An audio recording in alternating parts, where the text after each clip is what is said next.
بسم الله الرحمن الرحيم الحمد لله رب العالمين والصلاة والسلام على سيد المرسلين وعلى آله وصحبه أجمعين أما بعد فقد قال الله تعالى في القرآن المجيد بعد أعوذ بالله من الشيطان الرجيم بسم الله الرحمن الرحيم لقد كان لكم في رسول الله أسوة حسنة لمن كان يرجو الله واليوم الآخر وذكر الله كثيرا رب اشرح لي صدري ويسر لي أمري واحلل عقدة من لساني يفقهوا قولي سبحانك لا علم لنا إلا ما علمتنا إنك أنت العليم الحكيم فسهل يا إلهي كل صعب من حرمة سيد الأمراض السهل اللهم صل على محمد وعلى آل محمد بعدد كل ذرة ألف ألف ألف مرة اللهم صل على محمد ذر صلواتك جزا الله عنا محمدا صلى الله عليه وسلم وأهله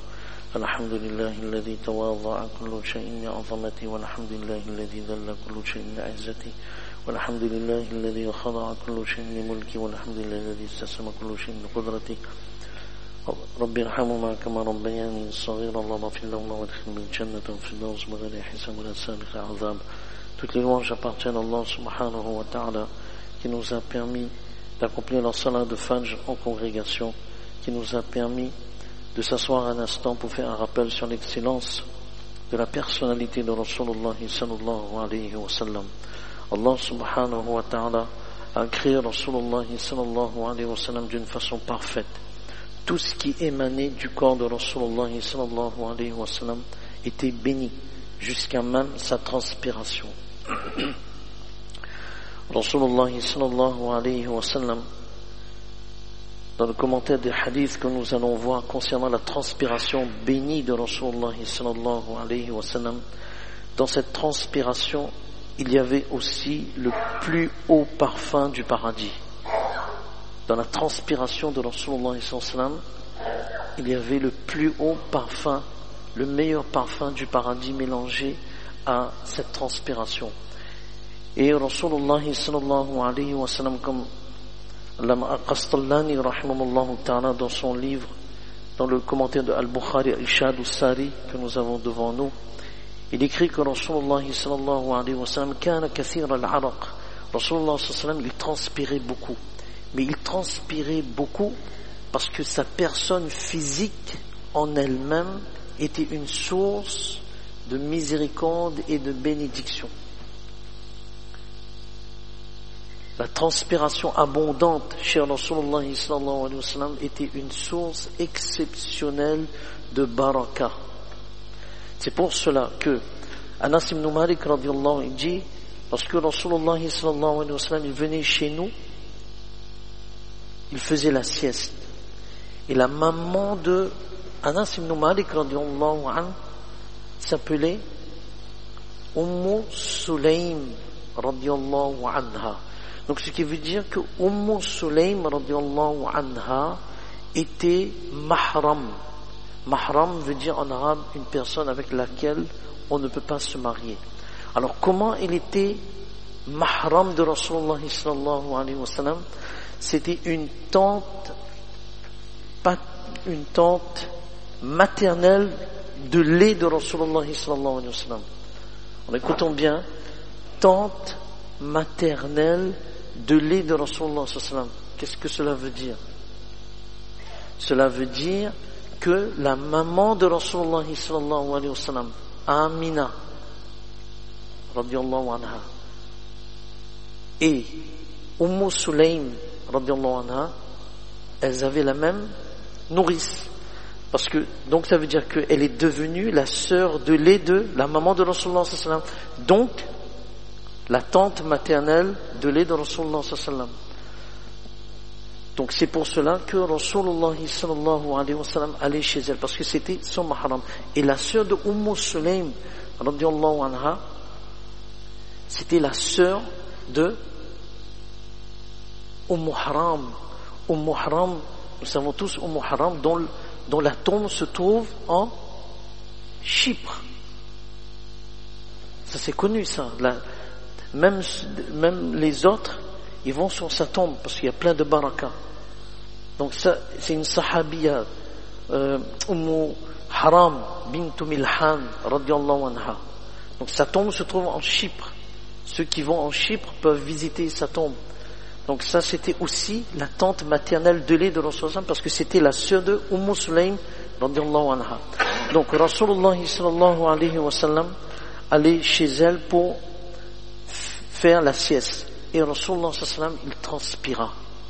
Et ma mère, donc Anas ibn Malik radiyallahu anhu, ma mère apporta une bouteille dans laquelle elle se mit à recueillir sa sueur. Et Rasulullah sallallahu alayhi wa sallam se réveilla, c'est-à-dire sans déranger Rasulullah sallallahu alayhi wa sallam, puisque Rasulullah sallallahu alayhi wa sallam transpirait beaucoup. Donc Rasulullah sallallahu alayhi wa sallam lui demande: Oh Sulaym, que fais-tu donc? Elle répondit: c'est ta transpiration. Nous la rajoutons à notre parfum, car ta transpiration compte parmi les plus suaves des parfums, qui a une douceur délicieuse, qui a une senteur qui est meilleure que tous les parfums. Subhanallah. Ça c'était. Alors si le physique de Rasulullah sallallahu alayhi wa sallam, tout le physique de Rasulullah sallallahu alayhi wa sallam, tout ce qui émanait du corps béni de Rasulullah sallallahu alayhi wa sallam était une source de bénédiction. Et cela nous prouve que il est tout à fait permis de rechercher la bénédiction chez une personne pieuse. Tout à fait permis. Ça, Inch'Allah, si on a le temps, on reviendra dessus, Inch'Allah. Alors, le prophète sallallahu alayhi wa sallam vint chez nous et fit la sieste. Les ulama écrivent la sieste avec ou sans sommeil. Avec ou sans sommeil. Du moment qu'on se repose et on pense que Rasulullah sallallahu alayhi wa sallam faisait la sieste, c'est une sunna importante de Rasulullah sallallahu alayhi wa sallam de faire la sieste. Les scientifiques nous disent que cela régénère, revitalise tout le corps, etc. Dans la sunna, il y a toujours le bien. On n'a pas besoin d'attendre, il y a toujours le bien. Celui qui fait la sieste, Allama Munawi rahimahullah ta'ala, il dit, cette personne-là est protégée de toutes les mauvaises choses que les shayatin sont en train de faire à ce moment-là. Parce que fa inna shayatin la taqilu, faites la sieste parce que shayatin, les démons ne font pas la sieste. Ils sont occupés à faire autre chose. C'est pour cela un djinn, un mauvais djinn qui a embrassé l'islam dans un des débats avec un savant, lorsqu'il a embrassé l'islam, il a dit: une des choses les plus faciles pour se protéger contre la sorcellerie, c'est de faire la sieste. Et la sieste, si c'est 2 heures de temps, on a un problème, il faut consulter, peut-être on fait de l'apnée de sommeil, mais la sieste c'est 20 minutes. Le temps idéal c'est 20 minutes, 25 minutes. Bon, après il y a des situations exceptionnelles où si on est vraiment fatigué, là c'est autre chose, mais normalement c'est... Et donc même si sur son lieu de travail on a 5 minutes de pause, le fait de fermer seulement les yeux et de penser que mon Habib sallallahu alayhi wa sallam il a fait la sieste, alhamdulillah, on sera gagnant dans ce monde et dans notre monde. Dans un autre hadith, Rasulullah sallallahu alayhi wa sallam il entrait dans la demeure de Sulaym et dormait dans son lit en son absence. Il dormait dans son lit en l'absence de Sulaym radiyallahu anha, parce que c'était son mahram, n'oubliez pas. Alors les ulama disent que وفيه الاكتفاء بالإذن المتعارف في استعمال ملك الغير إذا كان الإنسان متيقنا بأنه لا يكره بل تطيب نفسه به. Un masla qui sort de ce hadith, de ce passage: dormait dans son lit dans son absence, quelqu'un qu'on connaît bien, quelqu'un qu'on connaît très très bien, et je sais que cette personne-là, bon, pour utiliser un truc, je n'ai pas besoin de sa permission, mais ça doit être un truc qui, je sais que c'est pas quelque chose qui est onéreux ou bien quelque chose qui a plein de valeur. Là, il faudra demander l'autorisation même, parce que on ne sait pas si mais si c'est quelque chose de simple, prendre ses savates, je sais que bon, il va me laisser, j'ai pas besoin de son autorisation, ou bien quelque chose de, voilà, mais c'est un ami avec qui j'ai une certaine familiarité sûre et certaine, que je n'ai pas besoin de son autorisation. À partir de là, les ulama ont extrait ce masla.